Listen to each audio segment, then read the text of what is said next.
Last week, we talked about the prologue, and during that, John Meacham, the author, talked about his thoughts about religion, his faith, about his purpose for writing the book. So he kind of set the tone for the whole thing. And then last week we talked about the first word, and that was Father, forgive them, for they know not what they do. And we talked about what Meacham felt about that, and then we had a discussion what we thought about those first words. So today, hopefully, we'll cover the next four words. So, Sharon, you can change the slide. As I stated last week, Meacham provides a biblical context uh, for each of the last words. So the second word, then one of the criminals who were hanged blasphemed him, saying, "If you are the Christ, save yourself and us." But the other answering rebuked him, saying, "Do you not even fear God, seeing you are under the same condemnation?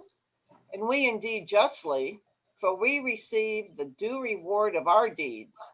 But this man has done nothing wrong." Then he said to Jesus, "Lord, remember me when you come into your kingdom." And Jesus said to him, "Assuredly, I say to you, today you will be with me in paradise." And this is from the Gospel of Luke. As I stated last week, Meacham wants us to understand what the setting was for the words. Meacham begins this chapter with a graphic and intense description of the scourging and the crucifixion of Jesus. The crux, or wooden instrument of execution, was the supreme punishment, the most vicious and demeaning of the tripartite summa supplicia, which means penalties. The other two were being burned and decapitation, and the crucifixion was considered worse. I'm going to read directly from the book here because I think it's a worthy exercise, a difficult one, to read this description by Meacham about and some of the quotes that he uses to describe the crucifixion. "Can any man be found willing to be fastened to the accursed tree, long, sickly, already deformed, swelling, with ugly wheals on shoulders and chest, and drawing the breath of life amid long drawn out agony?" And that was written by Seneca, the Roman Stoic. "He would have many excuses for dying even before mounting the cross." To weaken the condemned, soldiers would scourge him. The usual instrument was a short whip with several single or braided leather thongs of variable lengths, in which small iron balls or short pieces of sheep bones were tied at intervals. Occasionally, staves were also used for scourging. The man was stripped of his clothing and his hands were tied to an upright post. The backs, the buttocks, and legs were flogged either by two soldiers, the lictors, or by one who alternated positions to provide equal coverage of damage. The severity of the scourging depended on the disposition of the lictors and was intended to weaken the victim to a state just short of collapse or death. The condemned was typically forced to carry the horizontal crossbar, known as the patibulum, to the place of execution. This was an additional element of torture, for the patibulum tended to weigh between 75 and 125 pounds. He would be nailed to the finished cross through the wrist more often than the palms by tapered iron spikes, approximately 5 to 7 inches long. Similar nails would go through the feet. The crucified tended to die from asphyxiation and shock from blood loss. It is difficult to conceive of a slower and more painful way to die. Cicero referred to crucifixion, which was designed to be as public as possible in order to serve as a deterrent, as a plague. And they believed it satisfied the primitive lust for revenge and the sadistic cruelty of individual rulers. by the public display of a naked victim at a prominent place at a crossroads, in the theater, on a high ground, at the place of his crime, crucifixion also represented the uttermost humiliation. That just kind of took my breath away, to bring back to me just the violence of the whole thing. The second word focuses on Jesus' proclamation that the last shall be first. He promises a common criminal paradise. According to Meacham, the sympathetic insurgent's face was really quite stunning. It would be easy for us to decide that this malefactor was unworthy. We don't know the backstory or where his faith sprang from, but his simple, whole, complete faith in Jesus is humbling for all of us. Meacham states that Jesus granting salvation is the gift of everything we could ever want, and it is also his promise to us. These words show that God's mercy is available to all, even if we as mere mortals do not fully understand the ways of grace. Meacham asks the question of whether we will have the courage and the humility to make the same plea as that second man on the cross. Next slide. Last week I inserted offer up some of the quotes from the book, and hopefully people will be wanting to share their thoughts about them. And Meacham writes, God is all powerful and far beyond our control and our comprehension. His mercy is available to all, even if the ways and means of grace remain mysterious, veiled from our eyes and our understanding. And that this essay, as powerful as it is the shortest one in the entire book. And I was just wondering, did anyone have anything they wanted to say about this quote, saying that here we are given this overwhelming grace and we really don't even understand it completely? Anyone want to say anything? You don't have to. What is meant by paradise? Well, he talks about it, and he kind of goes for the word, but it's, let me see if I can find it. I knew, Tuck, once you showed up, you were going to ask that question. Let's see. Well, you tell me, Tuck. You're the big guy. Well, I'm familiar with a couple of different teachings about it. I mean, it's generally viewed as a holding place, like Hades, that's for where souls wait until the resurrection. Right, and we're going to go into that a little bit as far as how Meacham interprets that. He says that the term paradise is drawn from a Persian word signifying a garden or an enclosed park, and of course that was just something not seen often in this area of the world. And so that to envision something where there's lushness and there's plants and there's beauty and there's green is something, again, beyond the comprehension of the people at that time. But then it could be, and I think it has been interpreted as a Garden of Eden. Yeah, right.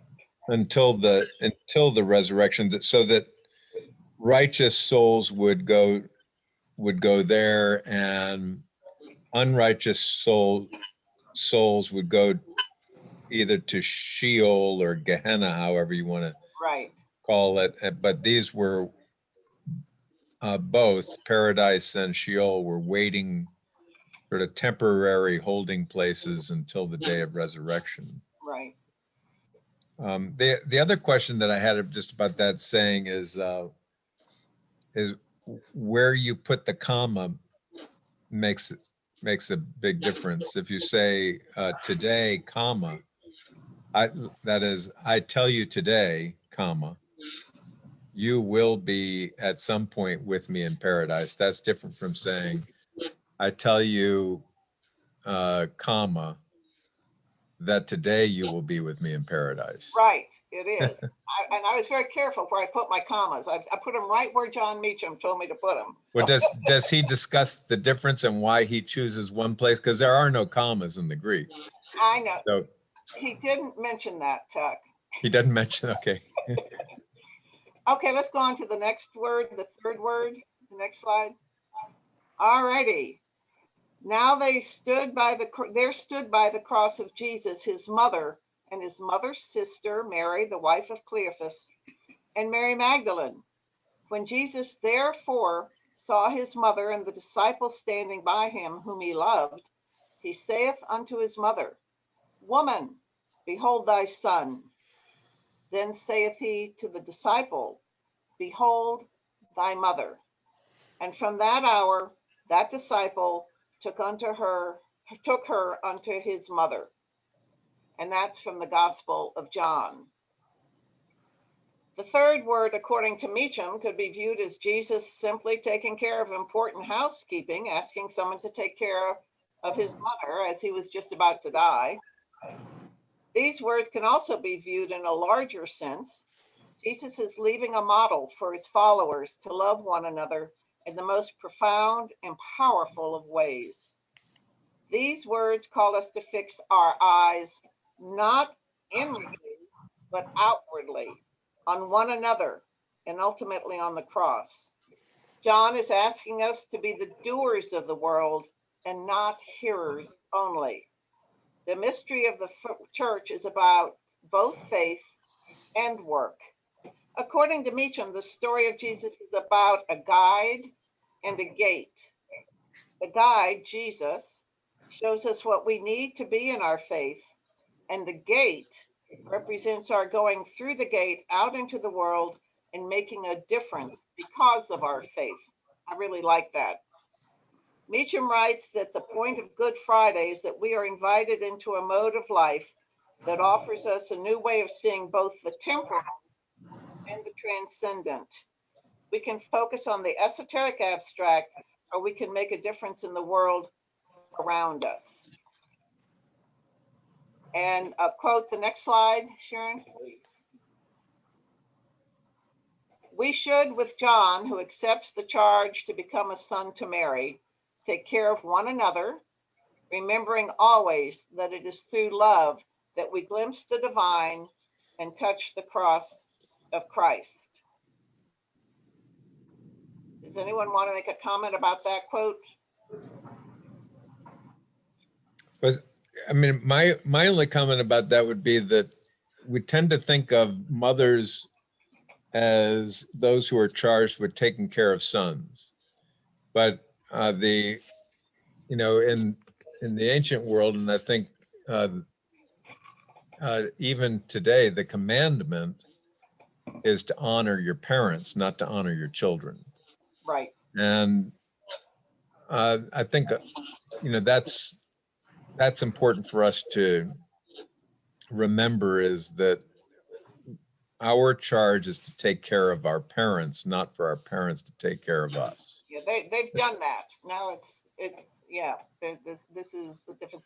And John did it on And good luck with that too. Yeah. Reciprocity, as Paul says. All right, the next slide.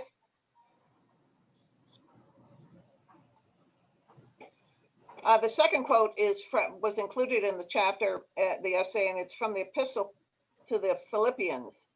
Finally, brethren, whatever is true, whatever is honorable, whatever is just, whatever is pure, whatever is lovely, whatever is gracious, if there is any excellence, if there is anything worthy of praise, think about these things. And I just love that quote. Yeah. It just has such grace to it. And it's so simple, and yet that is really what we're asked to do. Any comments?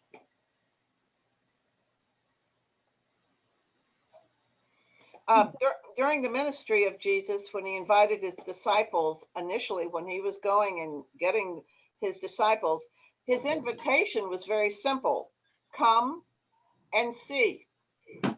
Meacham writes, just think about those words and what they can mean to us. We are offered a huge opportunity, an unbelievable choice through faith and limitless hope with those simple words: come and see. Any comments?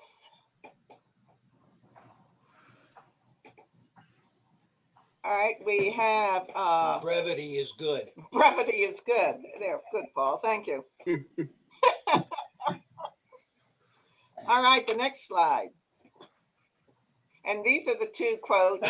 We should, with John, who accepts the charge to become a son to Mary, take care of one another, remembering always that it is through love that we glimpse the divine and touch the cross of Christ. And then again, that beautiful quote, finally, brethren, whatever is true, whatever is honorable, whatever is just, whatever is pure, whatever is lovely, whatever is gracious, if there is hope for any excellence, if there is anything worthy of praise, think about these things. All right, next slide. We're going on to the fourth word. All righty. Now from the 6th hour, there was darkness over all the land until the 9th hour. And about the 9th hour, Jesus cried out with a loud voice saying, Eli, Eli, lama sabachthani. That is to say, my God, why hast thou forsaken me? And this is from the Gospel of Matthew. Meacham discusses that Jesus knew what he was facing. He'd even asked to have the cup pass from him, but he did know that his Father's will needed to be done. In this word, Matthew portrays the human Jesus on the cross, with all the pain and his feeling the anguish of total despair. This is not a Jesus who's comfortably awaiting being with his Father. This is a man alone, profoundly discouraged, and in unimaginable pain.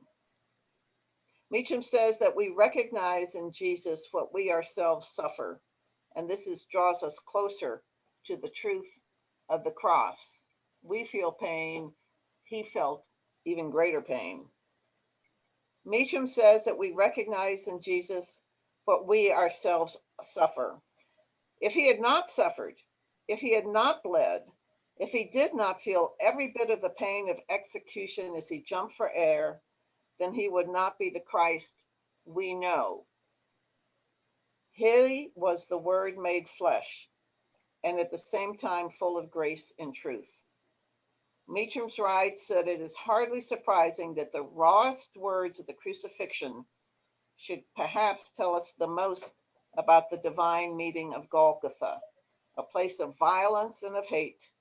It was transformed into a manifestation of indescribable agape, the highest form of love. Okay, next slide.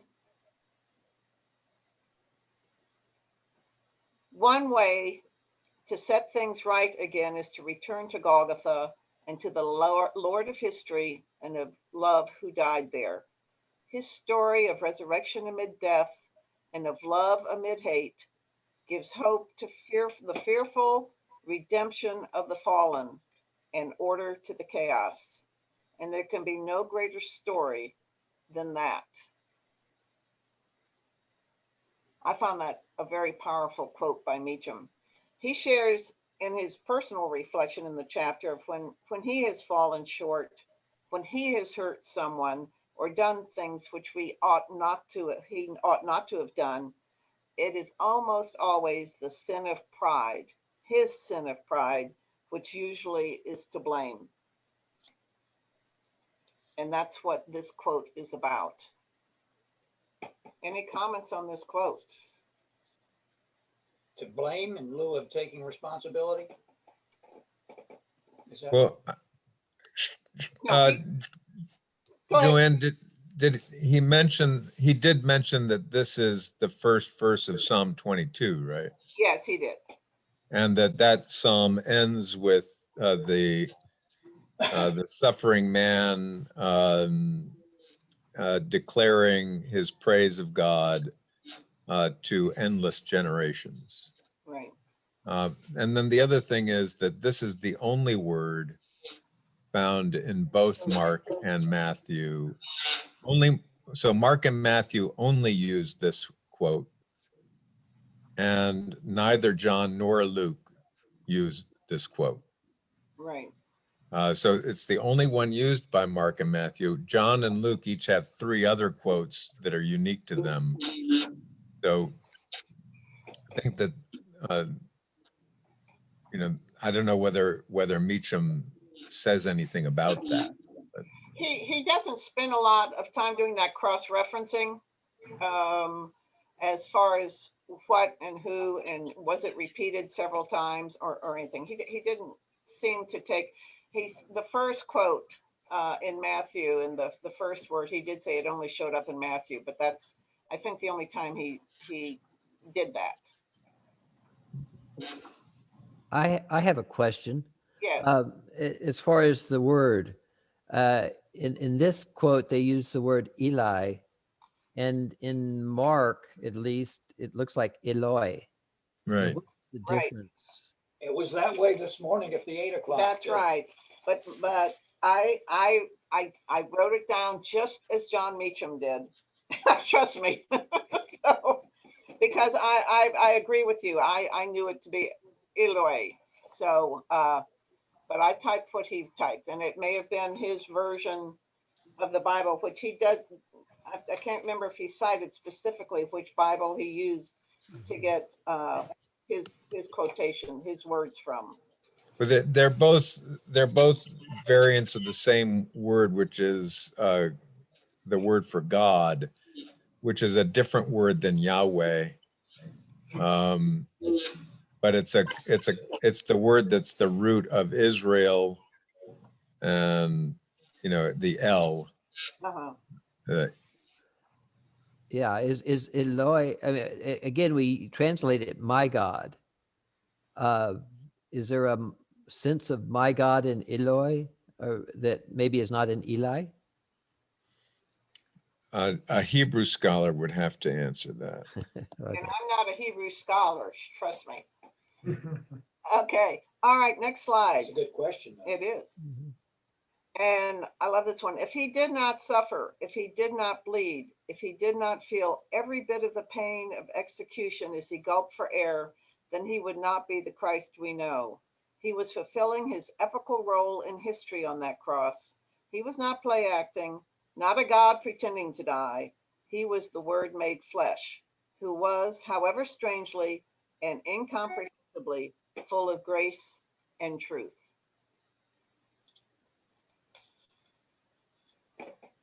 I found that to be a very powerful quote from the chapter. Anyone want to comment on that? Here is a man doing his duty. Yeah. And again, the drama that he was very human, and when he went through that whole crucifixion process and the pain and humiliation and degradation and isolation he had to have experienced is something that would be overpowering, overwhelming for us. All righty. We're going on to the last word here. One more slide, a few more slides. And these are the 2 quotes that we focused on in this essay. Next one, Sharon. The 5th word. After this, Jesus, knowing that all things were now accomplished, sorry about that typo, Yeah. were now accomplished, that the scripture might be fulfilled, saith, I thirst. Now there was set a vessel full of vinegar, and they filled a sponge with vinegar and put it upon hyssop and put it to his mouth. This is from the Gospel of John. There are 2 simple words, I thirst. but according to Meacham, they are more complex than you might think.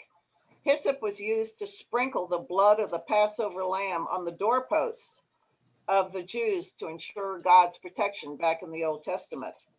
And now this is linked directly to Jesus is the new Lamb of God. Meacham writes that I thirst, and he took this was his interpretation and focus for this essay, is an emblem of the Holy Eucharist. And that is what he focuses on during this essay. When the people of God thirst, we turn to the altar, the Last Supper, the center of faith. For Meacham, the Mass is the center of faith, for it is always there. Whether we are devout or distracted, ecstatic or gloomy, we are told to obey the commandment to do this in remembrance of me. Jesus thirsted, and he was given a bit of vinegary wine. We thirst, and we are given everything. He suffered that we might be saved, and he died that we might live. Next slide. Meacham cites the Anglican monk Gregory Dix, who wrote a prose poem to the Mass in his book, The Shape of Liturgy.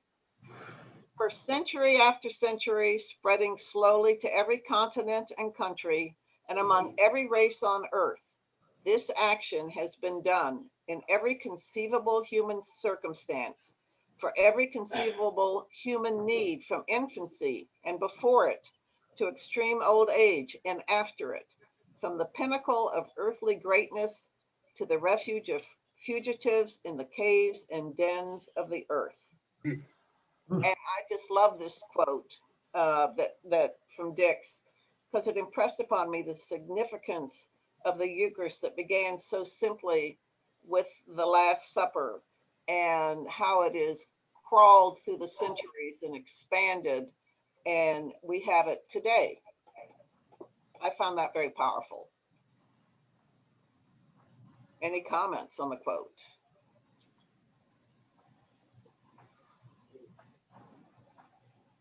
Meacham writes about the Eucharist: no matter how we feel, no matter what kind of day or week we've had, our thirst is satisfied and order is restored to a broken world, if only for a moment.